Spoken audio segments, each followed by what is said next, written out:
প্ৰদীপ হাজৰিকা যিগৰাকী এমএলএ আৰু লগতে দেৰগাঁও সমষ্টিৰ যিগৰাকী এমএলএ আছে ভৱেন ভৰালী তেওঁলোকক আমি নাজানো কি ধৰণৰ তেওঁলোকক কি দায়িত্ব পাইছিল তেখেতলোকে বিগত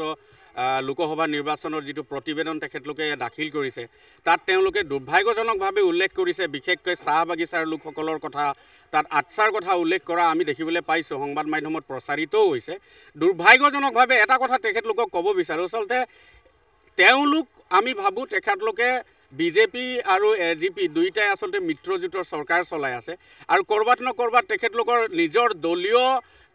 খপনি পুতিবৰ কাৰণে হয়তো তেনেকুৱা ধৰণৰ এটা প্ৰতিবেদন দাখিল কৰিছে বুলি ভাবিছোঁ আৰু নিৰ্বাচনৰ সময়ত পুঞ্জি ব্যৱহাৰৰ কথা যিটো তেখেতলোকে উল্লেখ কৰিছে যিটো ব্যৱহাৰ কৰা নাই পুঞ্জি ব্যৱহাৰ কৰা মানে আজি তাৰিখত আমি এটা স্পষ্টকৈ দিওঁ আচ্ছাই হওক বা চাহ জনগোষ্ঠীৰ যিকোনো ভোটাৰক টকা পইচা দি ভোট কিনা লোৱা দিন গ'ল আজি তাৰিখত সেইবোৰ পৰিৱেশ নাই চাহ জনগোষ্ঠীৰ লগত যথেষ্ট শিক্ষিত হৈছে সজাগ সচেতন হৈছে কাৰোবাৰ টকা পইচাৰে কেতিয়াও সেইটো হ'ব নোৱাৰে গতিকে এই যিটো প্ৰতিবেদন দাখিল কৰিছে এই দুয়োগৰাকী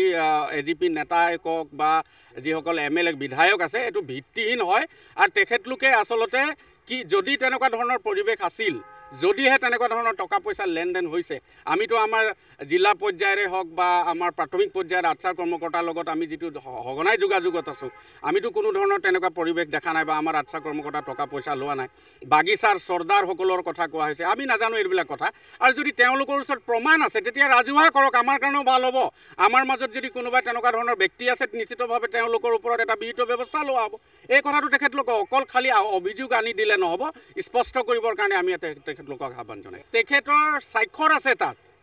প্ৰথমে হয়তো তেখেতে নিজৰ ৰাজনীতিক খপনি পুতিবৰ কাৰণে তেওঁলোকে হয়তো চেষ্টা চলাইছিল পিছত তেওঁলোকে চিন্তা কৰিলে যে আচ্ছাক আক্ৰমণ কৰি দিয়া হ'ল চাহ জনগোষ্ঠীক আক্ৰমণ কৰি দিয়া হ'ল কাৰণ যোৰহাট নিচিনা লোকসভা সমষ্টিত আচলতে বা সমগ্ৰ অসমত চাহ জনগোষ্ঠী আচলতে এটা ডাঙৰ ভূমিকা গ্ৰহণ কৰে এই কথা তেওঁলোকে পিছত উপলব্ধি কৰিলে আৰু তেওঁ অস্বীকাৰ কৰিছে গতিকে তেখেতে তাতে প্ৰমাণ কৰে যে তেখেতৰ মানসিক দক্ষতা কিমান আছে তেখেতে পৰ্যালোচনা কৰাৰ দক্ষতা কিমান আছে ৰাজনীতি কৰা কিমান দক্ষতা আছে তাতে প্ৰমাণ কৰিছে অসমৰ ৰাইজে জানে আৰু ইয়াৰ পৰৱৰ্তী সময়ত চাহ জনগোষ্ঠীৰ ৰাইজে কিন্তু এইখিনি চাব